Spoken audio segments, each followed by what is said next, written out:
नमस्कार, मी अनुष्का आणि तुम्ही पाहताय राज्य लोकतंत्र। आजचा विषय केवळ एका शहराची नाही तर प्रत्येक पालकाने आणि प्रत्येक कुटुंबाने गंभीरपणे विचार करण्याची गरज असलेला प्रश्न समोर आणणारी आहे।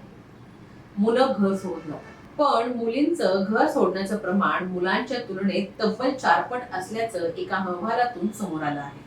नाशिक शहरातील पोलिसांच्या आकडेवारीचा हवाला देत प्रसिद्ध झालेल्या माहितीनुसार 2025 मध्ये नाशिक शहरातून 354 मुलं मुली बेपत्ता झाल्याची नोंद झाली।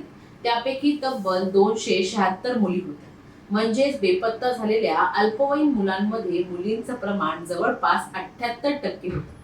या आकडेवारीकडे केवळ मुली घरातून पळून जात आहेत या एका वाक्यातून पाहणं धोकादायक ठरेल, कारण या प्रत्येक आकड्यामागे एक कुटुंब आहे, एक मुलगी आहे आणि अनेकदा तिच्या मनात सुरू असलेली अशी काही घालमेल आहे जी घरच्यांनाही कदाचित माहित नसते। आता या समस्येची व्याप्ती समजून घेणं अधिक महत्त्वाचं आहे। महाराष्ट्राच्या व्यापक चित्राकडे पाहिलं तर 2024 आणि 2025 या 2 वर्षात राज्यात 1,17,369 महिला बेपत्ता झाल्याची माहिती समोर आली होती। त्यापैकी 86,228 महिलांचा शोध लागल्याचंही राज्य विधानसभेत सांगण्यात आलं होतं।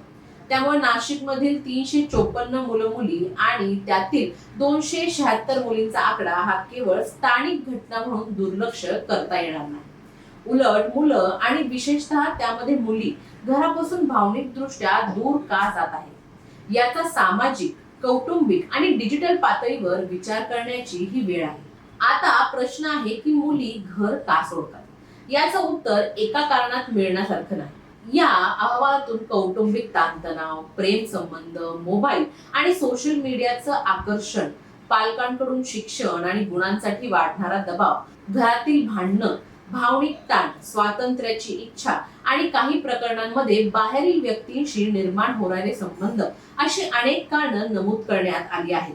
म्हणजेच समस्या फक्त मोबाईलची नाही आणि फक्त प्रेम संबंधांचीही नाही। मुळात प्रश्न हा आहे तो संवाद तुटण्याचा। मुलगी आपल्या आई-वडिलांशी बोलण्याऐवजी तिच्या समस्या सोशल मीडियावर भेटलेल्या एखाद्या अनोळखी व्यक्तीला सांगत असेल तर पालकांनी फक्त मोबाईलवर बंदी घालण्याऐवजी स्वतःला एक प्रश्न विचारण्याची गरज आहे। माझ्या मुलीला तिच्या मनातलं माझ्याशी बोलताना सुरक्षित वाटतंय का? आणि जर वाटत नसेल तर ते का वाटत नाही? आजच्या डिजिटल युगात हा प्रश्न आणखी गंभीर आहे। मोबाईल हा स्वतःमध्ये गुन्हेगार नाही, पण त्याचा गैरवापर धोकादायक ठरू शकतो। सोशल मीडियावर एखाद्या अनोळखी व्यक्तीशी सुरुवातीला साधी ओळख होते, त्यानंतर मग मैत्री, मग भावनिक जवळीक आणि काही वेळा ही व्यक्ती मुलीच्या आयुष्यातील सर्वात विश्वासी व्यक्ती बनतं। या उलट पालकांना मात्र या संपूर्ण प्रक्रियेची कल्पनाच नसते। म्हणूनच मोबाईल तपासण्यापेक्षा संवाद वाढवणं अधिक महत्त्वाचं। मुलं कोणाशी बोलतात, कुठे जातात, कोणत्या गोष्टींमध्ये रस घेतात, त्यांच्या वागण्यात अचानक बदल का झाला हे पालकांनी लक्षपूर्वक पाहायला हवं। पण हे करताना संशयाचं वातावरण तयार होणार नाही याचीही तितकीच काळजी घ्यायला हवी। यामधलं आणखी एक महत्त्वाचा मुद्दा म्हणजे घरातलं वातावरण। सततची भांडणं, पालकांमधील संघर्ष, मुलांच्या मतांकडे दुर्लक्ष, प्रत्येक गोष्टीसाठी ओरड, शिक्षण आणि गुणांचं अवास्तव दडपण किंवा मुलांच्या वैयक्तिक आयुष्यावर अति नियंत्रण, या सगळ्याचा मुलांच्या मानसिकतेवर परिणाम होऊ शकतो।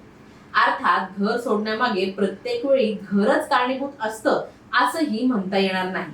प्रत्येक प्रकरणाची परिस्थिती ही वेगळी असते।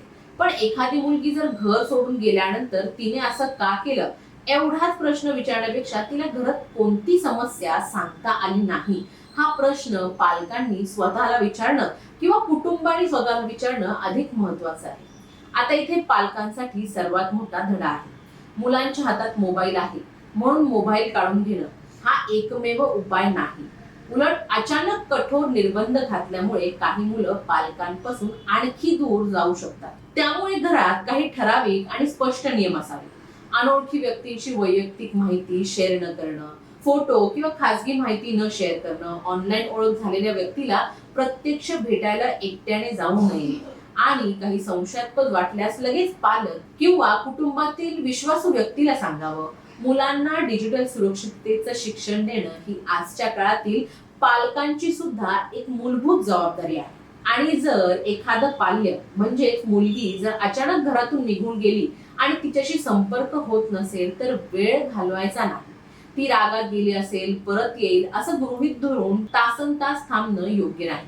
तातडीने पोलिसांशी संपर्क साधणं आणि तिचा फोटो, मोबाईल क्रमांक, शेवटचं लोकेशन, ती कोणाच्या संपर्कात होती किंवा असते, शेवटची कुठे दिसली होती यासारखी माहिती घेणं महत्वाचं.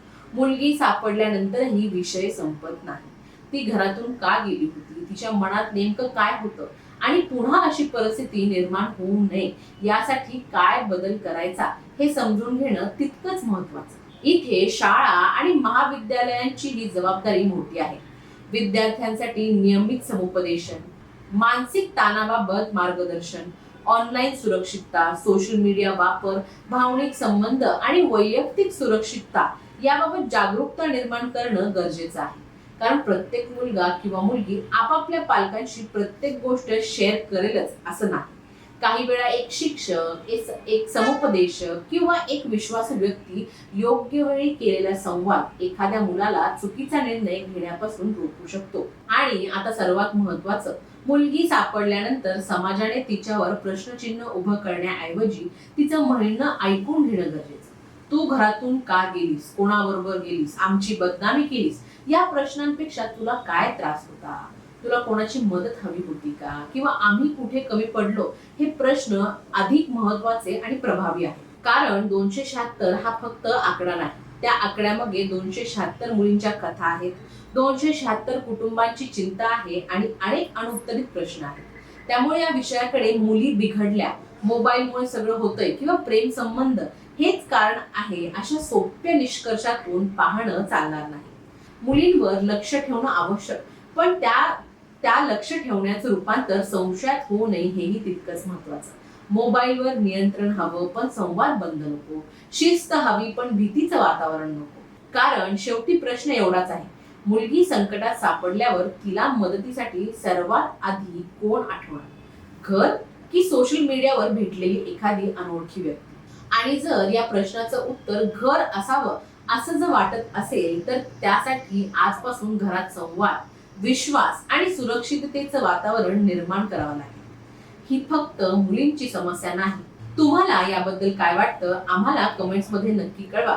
व्हिडिओ आवडला असेल तर लाईक करा, शेअर करा आणि चॅनलला सबस्क्राईब करायला विसरू नका. धन्यवाद. दैनिक राज्यलोक.